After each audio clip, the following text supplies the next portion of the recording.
Hello friends, राजा academy में आपका स्वागत है। आज मैं करंट अफेयर्स के कुछ ऐसे प्रश्न के बारे में बताने जा रहा हूं जो कि रेलवे, बैंकिंग, एसएससी के साथ साथ सभी प्रतियोगी परीक्षाओं में पूछे जाने वाला महत्वपूर्ण प्रश्न है। अगर आप मेरे चैनल पर नए हैं तो सब्सक्राइब कर लें और बेल आइकन दबा दें ताकि सभी नोटिफिकेशन आपको मिलता रहे। तो चलिए, आज का पहला प्रश्न है, किस अर्थव्यवस्था में सरकार निर्णय निर्माण प्रक्रिया में हस्तक्षेप नहीं करती है?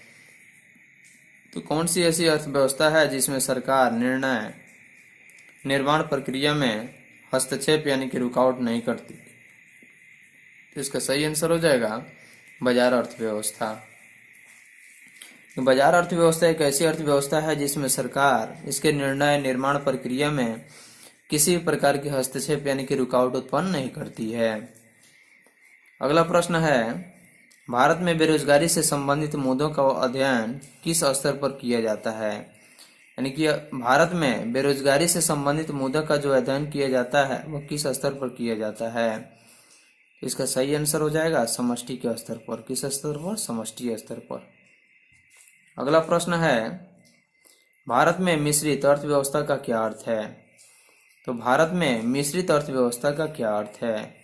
क्योंकि मिश्रित मतलब होता है मिलावट, यानी कि जिसमें सार्वजनिक तथा निजी दोनों क्षेत्र आते हैं। तो इसका सही आंसर हो जाएगा सार्वजनिक तथा निजी क्षेत्र का सह अस्तित्व, यानी कि जिसमें शामिल होता है उसी को मिश्रित अर्थव्यवस्था कहा जाता है। तो भारत में मिश्रित अर्थव्यवस्था का जो अर्थ है वह सार्वजनिक तथा निजी क्षेत्र का सह अस्तित्व है। अगला प्रश्न है, किस संविधान संशोधन अधिनियम द्वारा भारत में जीएसटी को लागू किया गया? यानी कि भारत में किस संविधान संशोधन के अधिनियम के द्वारा जीएसटी को लागू किया गया? इसका सही आंसर हो जाएगा 101वां संविधान संशोधन अधिनियम। इसका सही आंसर क्या हो जाएगा? 101वां संविधान संशोधन अधिनियम के द्वारा भारतीय संविधान संशोधन में करके जीएसटी को लागू किया गया। अगला प्रश्न है, किसी देश में जीवन स्तर प्रतिबिंबित कब होता है? किसी भी देश में जीवन प्रतिबिंबित यानी कि जीवन का स्तर जो होता है वो प्रतिबिंबित कब होता है? जब इसका सही आंसर हो जाएगा प्रति व्यक्ति आय से, यानी कि व्यक्ति की आय जब अच्छी रहती है तो उसके जीवन स्तर में किसी प्रकार का परिवर्तन यानी कि कमी नहीं होता है। इसलिए किसी देश में जीवन स्तर को प्रतिबिंबित करने का जो सही तरीका है वह प्रति व्यक्ति आय से है। अगला प्रश्न है, 1949 में भारत सरकार द्वारा नियुक्त राष्ट्रीय आय समिति का अध्यक्ष कौन थे? यानी कि 1949 में भारत सरकार द्वारा जो नियुक्ति राष्ट्रीय आय समिति का अध्यक्ष कौन थे? तो इसका सही आंसर हो जाएगा पीसी महालनोबिस। कौन थे? कि पीसी महालनोबिस को 1949 में भारत सरकार द्वारा नियुक्त राष्ट्रीय आय समिति का अध्यक्ष बनाया गया। अगला प्रश्न है, सतत आर्थिक विकास से क्या तात्पर्य है? सतत आर्थिक विकास से क्या तात्पर्य है? तो इसका सही आंसर हो जाएगा वर्तमान पीढ़ी के विकास के साथ साथ भविष्य आर्थिक का विकास। यानी कि सतत आर्थिक विकास का अर्थ होता है वर्तमान पीढ़ी के साथ साथ विकास के साथ साथ भविष्य आर्थिक स्थिति का विकास। अगला प्रश्न है, हिंदू समष्टि यानी कि हिंदू समृद्धि दर का संबंध किस समृद्धि से है? हिंदू समृद्धि दर का संबंध जो है वह किस समृद्धि दर से है? तो इसका सही आंसर हो जाएगा राष्ट्रीय आय से। कौन सा? राष्ट्रीय आय से। अगला प्रश्न है, भारत में पूंजी निर्माण के आंकड़े एकत्रित करने का काम कौन करता है? यानी भारत में पूंजी निर्माण के आंकड़े एकत्रित करने का काम कौन करता है? तो इसका सही आंसर हो जाएगा भारतीय रिजर्व बैंक और केंद्रीय सांख्यिकी संगठन। यानी कि भारतीय रिजर्व बैंक और केंद्रीय सांख्यिकी संगठन जो है वह भारत में पूंजी निर्माण के आंकड़े एकत्रित करने का काम करता है। अगला प्रश्न है, अल्पकाल में भारतीय रिजर्व बैंक जिस ब्याज दर पर व्यापारिक बैंकों को उधार देता है उसे क्या कहा जाता है? तो इसका सही आंसर हो जाएगा रेपो रेट। यानी कि अल्पकाल में भारतीय रिजर्व बैंक जिस ब्याज दर पर व्यापारिक बैंकों को उधार देता है उसे क्या कहा जाता है? तो उसे रेपो दर कहा जाता है, यानी कि रेपो रेट कहा जाता है। अगला प्रश्न है, बैंक दर में वृद्धि सामान्यतः किस बात का संकेत है? यानी कि बैंक दर में जो वृद्धि है, यानी कि बढ़ावा जो है, वो किस बात का संकेत है? तो इसका सही आंसर हो जाएगा केंद्रीय बैंक महंगी मुद्रा नीति का अनुसरण कर रहा है। अगला प्रश्न है, रंगराजन समिति के अनुसार ग्रामीण और शहरी क्षेत्रों में क्रमशः कितने रुपये उपभोग व्यय का अनुमान लगाया गया है? तो इसका सही आंसर हो जाएगा 972 1407। यानी कि रंगराजन समिति जो बना है उस समिति के अनुसार ग्रामीण और शहरी क्षेत्रों में क्रमशः कितने रुपये उपभोग व्यय का अनुमान लगाया गया है, यानी कि कितने रुपये उपयोग यानी कि खर्च और उपयोग दोनों का अनुमान लगाया गया है। तो इसका सही आंसर है 972 और 1407। यानी कि ग्रामीण क्षेत्र में 972 जबकि शहरी क्षेत्रों में 1407। अगला प्रश्न है, पूर्ण रोजगार की गारंटी या पूर्ण रोजगार की स्थिति में कौन सी बेरोजगारी अर्थव्यवस्था में विद्यमान रहती है? यानी कि पूर्ण रोजगार की स्थिति में कौन सी बेरोजगारी अर्थव्यवस्था में विद्यमान रहती है? तो इसका सही आंसर हो जाएगा घर्षण जनित बेरोजगारी। यानी क्या हो जाएगा? घर्षण जनित बेरोजगारी। अगला प्रश्न है, भारत में कर्मचारियों के महंगाई भत्ते का निर्धारण का आधार क्या है? क्योंकि भारत में कर्मचारियों के महंगाई भत्ते का जो निर्धारण का आधार है वह क्या है? तो इसका सही आंसर हो जाएगा उपभोक्ता मूल्य सूचकांक, यानी कि सीपीआई। क्या हो जाएगा? उपभोक्ता मूल्य सूचकांक। अगला प्रश्न है, भारत में मुद्रा एवं साख का नियंत्रण किसके द्वारा किया जाता है?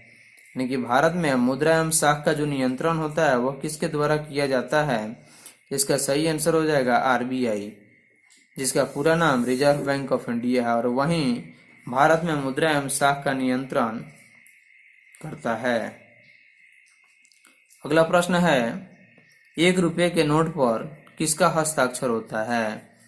इसका सही आंसर हो जाएगा वित्त मंत्रालय के सचिव का। क्या होगा? यानी कि 1 रुपये के नोट पर हस्ताक्षर जो होता है वह वित्त मंत्रालय के सचिव का होता है। अगला प्रश्न है, कौन भारत के शेयर बाजार के कार्य को नियंत्रित करता है? यानी कि भारत के शेयर बाजार के कार्य को कौन नियंत्रित करता है? तो इसका सही आंसर हो जाएगा सेबी। क्या होगा? सेबी। अगला प्रश्न है, मूल्यह्रास किसके बराबर होता है? इसका सही आंसर हो जाएगा सकल राष्ट्रीय उत्पाद निव्वल राष्ट्रीय उत्पाद। यानी कि मूल्यह्रास जो होता है वह किसके बराबर होता है? तो सकल राष्ट्रीय उत्पाद एवं निव्वल राष्ट्रीय उत्पाद दोनों के बराबर होता है। अगला प्रश्न है, सकल राष्ट्रीय उत्पाद तथा शुद्ध राष्ट्रीय उत्पाद के बीच अंतर किसके बराबर होता है? इसका सही आंसर हो जाएगा पूंजी मूल्यह्रास। यानी कि सकल राष्ट्रीय उत्पाद तथा शुद्ध राष्ट्रीय उत्पाद के बीच का जो अंतर होता है, जो बीच का अंतर होता है वह किसके बराबर होता है? इसका सही आंसर हो जाएगा पूंजी मूल्यह्रास। अगला प्रश्न है, राष्ट्रीय आय क्या है? राष्ट्रीय आय क्या है? तो इसका सही आंसर हो जाएगा सिविल यानी कि निव्वल राष्ट्रीय उत्पाद माइनस अप्रत्यक्ष कर प्लस सब्सिडी। यानी कि इसी को हम क्या कहते हैं? राष्ट्रीय आय कहते हैं।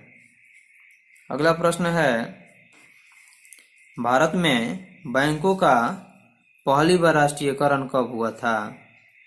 तो इसका सही आंसर हो जाएगा 1969 में। यानी कि भारत में बैंकों का पहली बार जो राष्ट्रीयकरण हुआ था वह वर्ष 1969 में हुआ था आरबीआई के द्वारा।